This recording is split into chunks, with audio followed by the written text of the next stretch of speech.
নাই গাঁও অন্তৰ্ভুক্তি কৰা গাঁও কাটা বিভিন্ন কামবিলাকৰ দায়িত্ব দিছে পীযুষ হাজৰিকা স্কুলनि খাमानि मावनांगौ मानिबा खामानि मावनांगौ गामि माने फरेस्टनि खामानि मावनांगौ थायो दा ओंखायनो बिखौ लानानै फैदो आं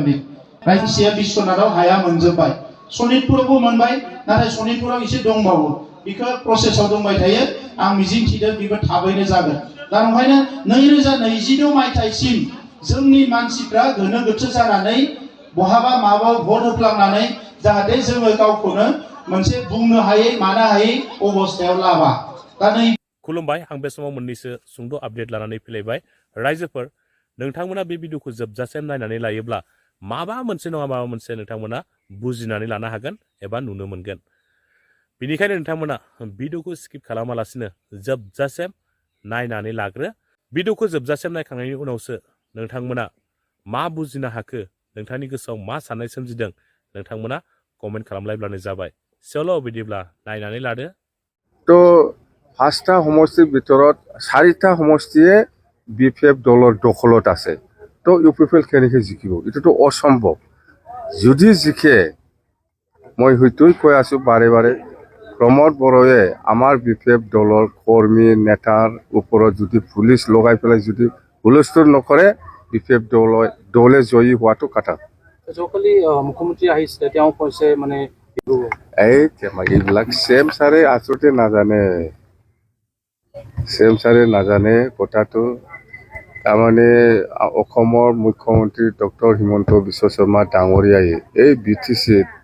4.5 বছৰ হ'ল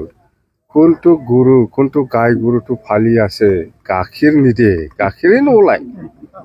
4.5 বছৰ হ'ল এই BTCত নাই গাখীৰ দিয়া নাইতো ক'ত স্বাস্থ্যটো ভাল কিন্তু গাখীৰ দিব নাজানে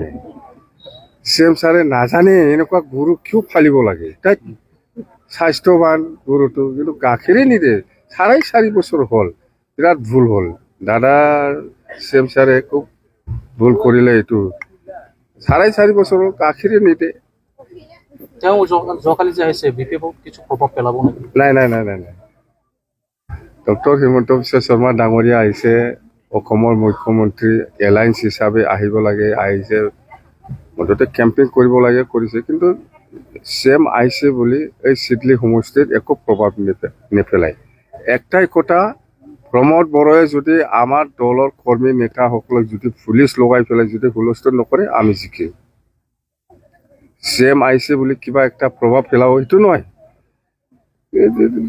মই কৈছো না অসমৰ মুখ্যমন্ত্ৰী ডক্টৰ হিমন্ত বিশ্ব শৰ্মা ডাঙৰীয়াই যিটো BTCত গৰু ফালি আছে এই গৰুটো স্বাস্থ্যৱান ভাল কিন্তু 4.5 বছৰ হ'ল গাখীৰে দিয়া নাই মুখ্যমন্ত্ৰীয়ে কৈছে তেওঁ মুখ্যমন্ত্ৰী হোৱা টাইমত আটাইতকৈ মানে ছাকচেছফুলটো হৈছে বিটিআৰত শান্তি প্ৰতিষ্ঠা কৰিব পাৰিছে আগত তেওঁ হিংসাত সময় ক'ব লগা আহিছিল এতিয়া দুৰ্গা পূজা খাব আহিছে নাই এইবিলাক কৈ লাভ নাই এইবিলাক যেতিয়া BTC চুক্তি হৈছে তেতিয়াৰ পৰাই শান্তি আছে আমাৰ বিপিএফ দলে 15 বছৰ শাসনত সময়ত BTC অঞ্চলত কোনো উগ্ৰপন্থী জন্ম হোৱা নাছিল এই যেতিয়া নাকি প্ৰমোদ বড়োৱে চিফ হয় বিটিআৰ চুক্তি কৰি পেলাই চিফ হৈ পেলাই শাসন কৰে এই সময়ত দুটাকে নতুন সংগঠন জন্ম হৈছে আণ্ডাৰগ্ৰাউণ্ড অৰ্গেনাইজেশ্যন আৰু বিৰাট অশান্তি আজি প্ৰমোদ বড়োৱে চুক্তি কৰাৰ পিছত NDFB সকলক জেলত এতিয়াও ৰাখি আছে কোনো এজনৰ কেছ উইথড্ৰ হোৱা নাই কোনো এজন NDFB ওলোৱা নাই এইটোৱে দুৰ্ভাগ্যজনক শান্তি নাই প্ৰমোদ বড়ো কৈছে আপোনাৰ যাদু লাঠি কেতিয়াবা ভাঙি গৈছে প্ৰমোদ বড়োৰ কথা কিয় সুধি থাকে এই বুৰ্বকৰ কথাটো চন্দন ব্ৰহ্মক কৈছে আৰু চন্দন ব্ৰহ্মৰ কথাটো বাদ দে ক'ত যে ফাঁচিছে যাম্বা এই চন্দন এই ABSU অফিচত ফাথৰ মাৰা মানুহ ABSU অফিচত মাল খাই পেলাই কিমান বাৰ ফাথৰ মাৰিছে এই মানুহে ABSU লগত যাই পেলাই মিলাইছে এই ABSU থাক কিবা মানুহ কৰিব নেকি তাতে পইচা বহি যাম हाग्रामानि फावसालिया केरेक्टार जायनि जाहोनाव बिनि सात्रफ्राबो फावसालिया जाजोब्बाय नोंथांमोना नुखादों नोंथांमोननि मिडियानि गेजेरजों जोंबो नुगासिनो दं बिथांमोना माबा आलु गेसाव नागिरनाय माबा माबि नागिरनाय दखान जोङो नुनो मोनदों माबायावहाय अमा दखानावहाय खर' गोदना खोमा दानस'नानै लास्ट आसुगुर थानायफोरखौ नागिरनाय बेफोर रावफोरखौ मैया बेंटलावबो बेरायनाय मैयाना दाखालि बेरायनायखौ नुदों जेखियानो जायाथों फावसालिया होनोबा मा जायो जायनि रावफ्रा वेट गैया जायनि मावनाय दांनायफ्रा स्टेडि गैया बा थिरां नङा बेफोरबायदि मानसिखौ फावसालिया होनो हाग्रामाया गावनो फावसालिया आरो बेनि सात्रफ्राबो फावसालिया गोजा गतिके दिनैनि 21st सेन्चुरियाव बर' समाजजों लोगोसे साखाथि फाखाथि थानाय जोंनि आदिबासि सान्थालि राजबंसि सुत्रधर नेपालि मुसलमान गासैबो जाति जनगोष्ठी मोनफ्रोमबो धोरोमनि मानसिफोरा सोलायनाय लुबैदों हाग्रामानि बायदि बै समनि गोसोम राज आरो फावसालिया केरेक्टारजों खुंजानाय समाजनि सिङाव बा राजखान्थिनि सिङाव थानो लुबैयाखै ओंखायनो ज' जाजाय बयबो ओंखारबोदों आरो दिनै इउपिपिएल दा जयन होथ्र'नो हायै अबस्था जादों दिनै 12 जन जादों मोनसे दसे उनाव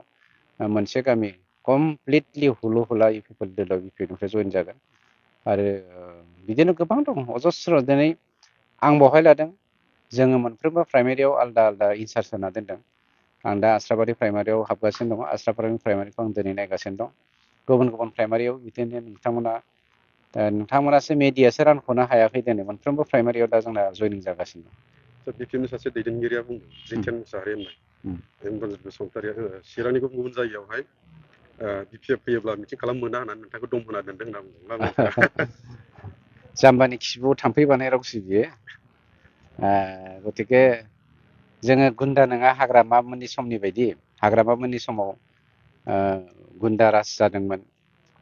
बेखौनो सानदों नामा जों गुन्दा खालामा माने एदावगौबा खालामदों खोमा जोङो एदावानो लास्टआव बिसोरो बर' बिमाजों हासिब लाना होसो जानायनि अनगा जेबो गैया सार हाग्रामा महिलारिया सानफ्रोमबो गले गले मिनिबाय थानानै चन्दन ब्रह्म बिथांखौ सिगांहाय एबसुनि माबायावहाय जौ लोंनानै अन्थाइ खुबैग्रामोन दायो बिथाङा बेजोंनो माबोरै एबसुआवनो मिलायहैनानै थाहैफिननो हाखो बेफोरबायदि बाथ्राखौ इसु हाग्रामा इसु गैला बेफोरबायदिखौ बुङोब्ला हाग्रामानि समाव एनडिपि साजायनानै बेसेबां बर' बिमाखौ जिनाहारि खालामदोंमोन एनडिपि साजायनानै बेसेबां दाय गैयै सुबुंफोरखौ जिउ खहा खालामदोंमोन थैनि बाना बोहैहोदोंमोन बर' अना बर' राजखान्थिनि थाखाय डिफारेन्स लाबोनानै बर'लेण्डआव असान्थि लाबोदोंमोन बेफोरखौ जों गोबां बुंनो हायो जोंना मानब गेदेर चन्दन ब्रह्म बिथां जाय बिथाङा दिनै मानब गेदेर चिफ बिटिसिनि चिफ प्रमद बर' बिथांनि बोसोनगिरि एडभाइजार गभर्नमेन्टनि बेखौ मेगन सानानै हाग्रामाया गाव हयथ' बायदिसिना बखिदों जानो हागौ मानो होनोब्ला हाग्रामानि न'आव गियानि मानसिनि थावनि गैया अगियानि मानसिफोरासो हाग्रामानि न'आव ओंखाम मोनजायो गियानि मानसिया मोनजाया मानोना हाग्रामानि न'आव दैनि जायगायाव जौ होयोब्ला बे जायगायाव बोरै गियानि मानसिया हाबनो गतिके गियानि मानसिफ्रा गासैबो बिपिएफ दोलोनिफ्राय इउपिपिएल दोलोआव फैगासिनो दङ बेखौ सहायनो हायिनि थाखाय जोंनि बिथां मानब गेदेर प्रमद बर' सारनि चिफ सारनि एडभाइजार गभर्नमेन्टनि एडभाइजार चन्दन ब्रह्म बिथांखौ हयथ' बखिदों जानो हागौ बायदिसिना जेंनाफोर गोदान सरकार बिराद बुरजा खामानि दङ थगायनाय नासयनाय बड'लेण्ड होनबा बुलायनाय बेफोर गासैबो दावराव दावसि गोजामोन दा एकदम शान्त जाजोब्बाय ओरै आसामनि चिफ मिनिस्टार बिथाङा डक्टर हिमन्त बिश्व शर्मा बिथाङा अरायसम जोंखौ मदद खालामो दा दिनै जोंहा पीयूष हाजरिका दङ जिखिनि गामि सोनाय दाननाय गाव अन्तर्भुक्ति কৰা गाव काटा বিভিন্ন কাম বিলাকৰ দায়িত্ব দিছে পীयूष हाजरिका स्कुलनि खामानि मावनांगौ मानिबा खामानि मावनांगौ गामि माने फरेस्टनि खामानि मावनांगौ थायो दा ओंखायनो बिखौ लानानै फैदो आं रायजो राजानि सिगाङाव जाहाथे दिनै बुंना थांनो गोनां जायो এই কারণে খাতি কৰিব লগা এই সময় গাঁও কাটা গাঁও কমোৱা ফৰেষ্টৰ গাঁও কমোৱা সব দায়িত্ব মুখ্যমন্ত্ৰী ডাঙৰীয়া একেদম আমাৰ মন্ত্ৰীক দিছে स' সেই কাৰণে दा खोथाया जाहैबाय नैबे सरकार दानायनि इलेक्सन नङा नैबे जे इलेक्सन जागोन दा बेवहाय सरकार सिफायनाय सरकार दानायनि इलेक्सन नङा 2026 आव जेब्ला 126टा एमएलए सीटआव इलेक्शन जागोन अब्लासो सरकार बायनाय सरकार बारायनाय जायो। नैबेयाव सरकार बायनायबो गैया सरकार बारायनायबो गैया। बेवहाय मात्र साबाल' एमएलए नि इलेक्शन। बे साबानि गेजेराव जोंहा मोनसे मोनगोन सिडलीखौ। सिडलीयाव जोंहा सासे बर' एमएलए देरहागोन। ओरै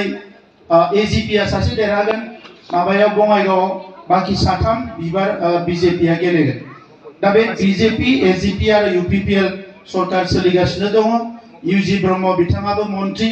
दा बेबायदि गासैबो खामानिखौ मोनसेनि उनाव मोनसे खोब डिसिप्लिनाव आरो सिजिलाव जों मावगासिनो दङ। मानोना आङो 29 बोसोर फरायसा आफादाव दङमोन आरो बै समाव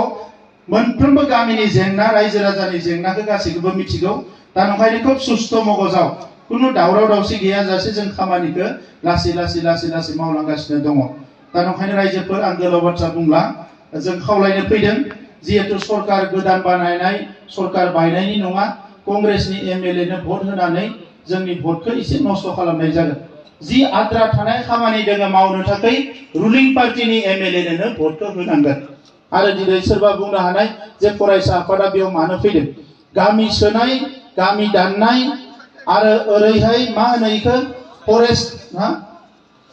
फरेस्ट ओनसोलनि दायो हाजार मानसिफ्रा फरेस्ट राइटखौ मोनबाय। आगोलफ्राव कंग्रेस सरकार दङमोन फैलाय थांलाय जायोमोन। जोंबो नाजादोंमोन किन्तु हाफ्रा मोनाखैमोन। दा बिश्वनाथ हारसिङै बेसां हाजार मोनखो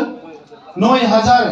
माने मानसिया बिश्वनाथाव हाया मोनजोब्बाय। सनितपुरावबो मोनबाय नाथाय सनितपुराव एसे दंबावो बेखौ प्रसेसआव दंबाय थायो। आं मिजिंथिदों बेबो थाबैनो जागोन। दा नंखायनो 2026 मायथाइसिम जोंनि मानसिफ्रा गोनो गोथो जानानै बहाबा माबा भट होफ्लांनानै जाहाथे जोङो गावखौनो मोनसे बुंनो हायै मानो हायै अबस्थायाव लाबा। दा नैबे जि 1.5 बोसोरनि जोंहा सासे एमएलए जागोन बे एमएलएखौ जिखिनि जोंनि खामानिफोर दङ बेखौ बाध्य खालामनानै मावहोनो थाखाय जों बयबो भटखौ होनांगौ आरो बिबारनि सावगारियाव जि फाथ'आर बिथांनो होनानै बे भटखौ जोंहा जेरैखि जाया एमएलएखौ देरहाहोनांगोन। आंबो बेखौनो बुंनो फैदों रायजोफोर। बेवहाय खुनु गोनो गोथो गैया नङा होमबा? गोनो गोथो दङ नामा सोरबा? मानसिफोरनि मोखांखौ नुबाथ' जेबो गोनो गोथो गैया बायदि मोनदां। खनसे आखाइ खबनानै हो। दा नंखायनो बारा गोलाव बाथ्रा बुंला आङो जेसेबां हौवाफोरनि आफाद दङ खेबसे बेवहायनो जिरायनो लुबैदों आरो बर' मानसिफोर दङ। दिनैथ' नोंथांमोना बुंनो मोनासै जोंसो बुंना थांगोन। बै